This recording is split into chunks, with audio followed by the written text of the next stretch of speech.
They were supposed to be best friends, but by the time he was done with her, all that remained of her was her torso. Oh, hi there, stranger.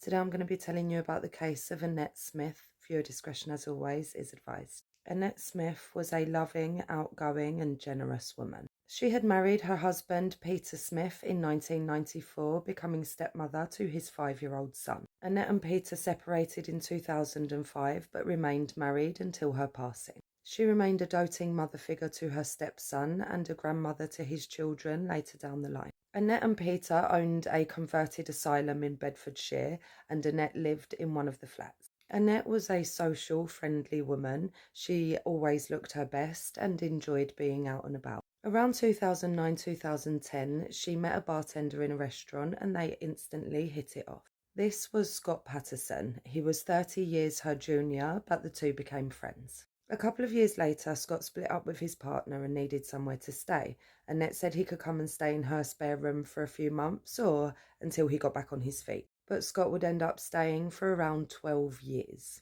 But Annette and Scott got on tremendously, hosting parties together, going on holidays.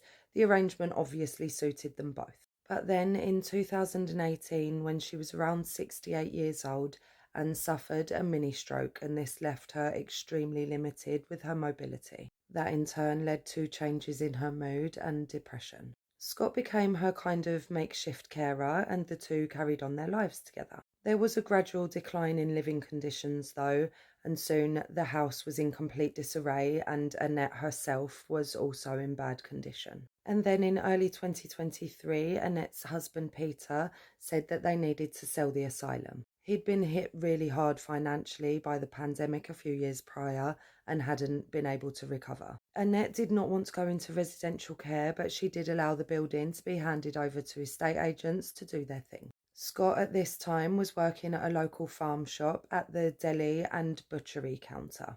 Both Scott and Annette drank, and it seems to have been daily. And then on the 8th of November 2023, after having thought about it for a couple of weeks, Scott decided to take Annette's life, and he did so that night. Whenever he was asked by family or friends as to Annette's whereabouts, Scott would tell them that she'd gone on a trip with a female friend, but he didn't know where to or how long for. He used her email to send correspondence to her family so as to keep up the appearance of her being alive and well. He even went so far as to send personalised Christmas cards to Annette's stepson and his children, including teddy bears for the children, so it looked like Annette had sent Christmas gifts. Even still, her husband Peter was very suspicious of her absence, and so on the 10th of January 2024, he reported Annette missing to Bedfordshire Police. The police, partly misguided by Scott's stories, concluded that there was not enough evidence that Annette was actually missing. Peter, though, he was still really worried, and so he hired a private investigator, and even they couldn't trace Annette. Peter is just obviously a really good guy and he would not let up. Eventually, he found Annette's passport and her mobile phone inside her home. And so he went back to police on the 8th of April and told them that he'd found her passport and phone and again reported her missing. At that, the police opened a high-risk missing person investigation. On the 30th of April 2024, nearly 5 months after he had taken her life, Scott Patterson was finally arrested. He was asked if he was responsible for the death of Annette Smith, and he immediately replied yes. Presumably as some kind of explanation for his actions, he described the kind of things he would do for Annette.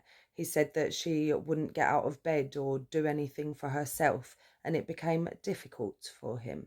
Please, strangers, bear in mind that although the strain on carers is of course real, Annette had suffered a mini stroke. She was really poorly. And forget the fact that he'd been living in Annette's house rent-free for years. They were supposed to be friends. If the care duties he had begun to take on became too much for him, he should have spoken to her and given her the chance to rearrange her circumstances. But let's be honest, he doesn't seem to have wanted that either, because that would have probably interrupted his cushy little setup.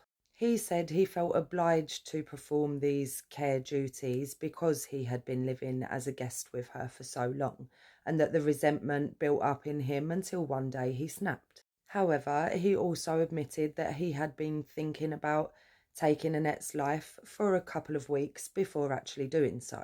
Annette's domestic cleaner described Annette and Scott's relationship, saying that Annette adored Scott and always spoke really highly of him. They were so close that on holidays together they would even sleep in the same bed.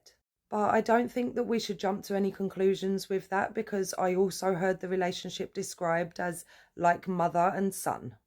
But even though they were super close and really good friends, after Annette had got ill and then Scott began to take on these care duties, the living conditions had declined, and quite drastically. The house was described as disgusting, with dirty dishes strewn around, nothing picked up or cleaned. Annette's bedroom was supposedly the worst, where she was left to lay in soiled sheets with cigarette ash and used brandy and wine glasses all over the place. Poor Annette. Considering that Scott had said his caring duties were so overwhelming, it really isn't immediately apparent what he was actually doing for Annette. The house was unkempt, and so was Annette, who had previously prided herself on her appearance, always presenting herself immaculately. It seems that he was not just not fulfilling duties, he was outright neglecting them. And if it's fair to say that maybe it wasn't his responsibility or obligation, then it is definitely fair to say that it was his responsibility and obligation to say so. To say, I cannot do this, I am unqualified and incapable, and to find his friend the care that she needed, or to task it to her family. Not to pretend to be taking care of her and really taking advantage of her. You wouldn't leave a pet to sleep in their own waste, let alone your friend. This man is absolute pond life. In police interview, he described the night that he took her life. He waited for her to go to sleep, which he knew she was because she snored. He said he felt weirdly calm because he'd been thinking about it for a couple of weeks. He was ready when the time seemed right. He went into Annette's bedroom and put a pillow over her face, holding it there until she passed away. He said he felt a sense of relief when he was suffocating her. The next morning, he rolled her body in carpet and put it in the bathroom, where it would stay until the 14th of November. That was when a photographer was due from the estate agents. At that point, Scott moved Annette's body to the cupboard under the stairs. In early January, he removed Annette's body from the cupboard and dismembered her in the hallway, starting with her feet. He did not do this all at once, but bit by bit over the course of a couple of weeks.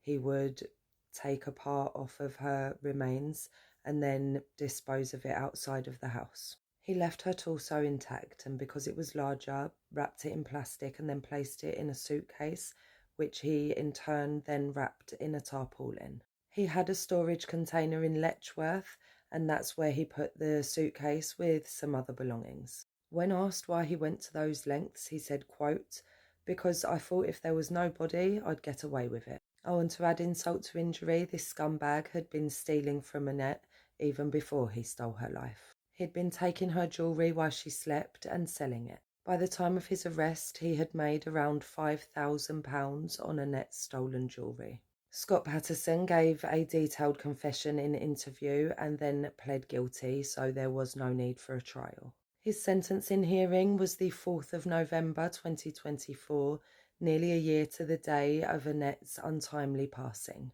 Due to the aggravating factors in this case, like Annette's vulnerability, the premeditation involved, the concealment and destruction of Annette's remains, to name a few, the starting point was raised from 15 years to 24 years. Then, taking into account the guilty plea, it was reduced to 20 years. He'd already spent some time on remand, and so his final sentence was life imprisonment with a minimum term of 19 years and 178 days. He was 45 years old at the time of sentencing. Rest in peace to Annette Smith, who was 74 years old when she had her life stolen. This was such a sad case. I really, really feel for Annette and for her family. Do you think he got long enough, strangers? Please, as always, let me know in the comments. And if you stayed with me up until now, then thank you for watching.